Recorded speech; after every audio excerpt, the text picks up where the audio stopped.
So as you can tell, I'm on the road, driving, and a beautiful day actually, driving through eastern Montana. And tomorrow I'm speaking to a school district and teachers and support staff and pretty much anybody involved in the district, small town. And yet I'm speaking on behalf of Proactive Coaching. I'm speaking and I'll be talking about some of the same concepts that when I speak to coaches and athletes and parents and teams, I'm going to be speaking about the same things. In fact, I'm doing the presentation that I've given at this school before to their coaches. Now I'm going to do that in an extended version with breakout sessions and all to their entire school district. And one of the things that I'll be talking about, and one of the main focuses of the day tomorrow, is building a culture and building the kind of culture that you want to see on your team, in your organization. And culture is kind of a buzzword that really took off in the last 10 to 20 years. And yet it's so important. What kind of culture do you want to have? And one of the things that we say all the time is too many cultures out there every team has a culture. Every organization has a culture. It's just that too many of them, they just happen by accident. They just happen based on whatever went on. And nobody intentionally said, well, here's what we want our culture to be, and here's how we're going to work to do it, and here's how we're going to determine if that's happening, and all that type of stuff. Well, those are some things I'm going to be talking about tomorrow. But consider this concept that when you are looking at developing your culture, what do you consider?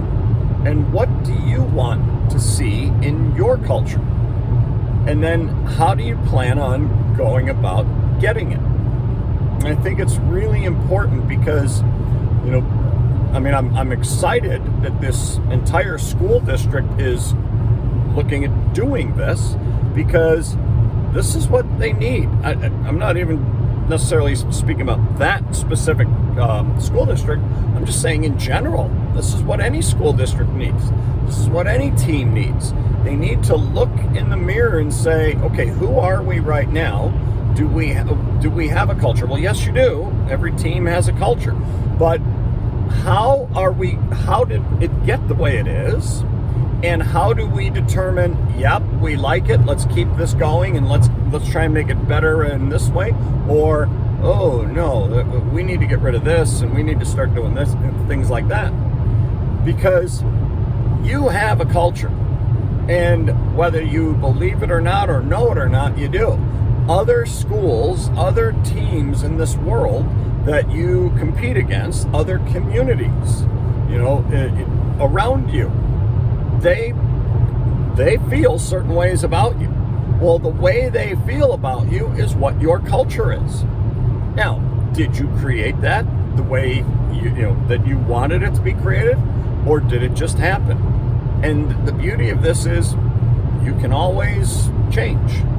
You can always work to change the culture. I think about, there are some teams in this world that, as I think about them, well, in fact, every team that I think about, immediately certain ideas come to mind. To me, that's their culture.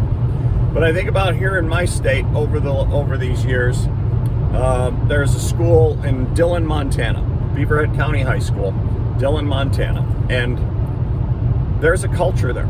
And there is no way that it happened by accident, because they have been this way every single year that I have known them and dealt with them in some way, starting in the 90s and then throughout the 2010 on. I just know that you're going to have some people who occasionally step out of line, but for the most part, their kids handle themselves with class. There is no trash talking. They work incredibly hard. There is discipline. there is structure. And that doesn't just happen because of the town they live in and the water is a certain way and so that's what's happening. No, it happens because they have made a conscious, concerted effort in their school district that this is who we are and this is what we want to be known for, and this is how we're going to get there. And I always credit their head boys basketball coach, Terry Thomas, who used to also be the head football coach. So through the years when he was doing both, those are two really high profile sports, and a lot of times the way those two sports go kind of set a tone in a school. Well, I'll just tell you, every single time I coached against Terry Thomas in basketball, I knew I was in for a battle. In fact, there were times I was hoping we would be able to give them a battle. Some years when we were down. But I knew that no matter what, no matter where his team's talent level was and my team's talent level was, his kids were going to play hard. His kids were going to play together. They were going to be smart. They were going to be all business. There was not going to be any trash talking, no garbage, none of that. Here's the other thing I knew when I was the athletic director. Every time I walked into the locker room after the game, I knew it was going to be spotless. And it always was. They never failed in that regard. Why? Because he made it a priority. That's just who we are. All the towels were in the towel bin. There was no garbage on the floor, no tape left that a kid, when kids would cut the tape off their ankles and that kind of thing. Nothing. Okay? And that's something that I always prided myself on too at my teams. We as coaches always went through the locker room at the end before, after everybody was out, make sure it's all pretty spotless. You leave it better than you found it. That was how Terry Thomas was. Well, it's not the only thing that he did. It's just one of the many things that he did. But it's something that you knew. That's part of their culture. What do you do that's part of your culture that people are saying, well, that's who they are? Because I'll tell you what, there's other teams that I knew when I walked into their locker room afterward, it was going to be the exact opposite, a total pigsty. I mean, and they never failed to, I'd say, they never failed to impress. Well, yeah, they always failed to impress, but it was always like that. Just like Terry Thomas's Dillon teams always were spotless, some of these other schools always were a mess. That doesn't just happen either. It's not that they intentionally said, let's leave everything a mess.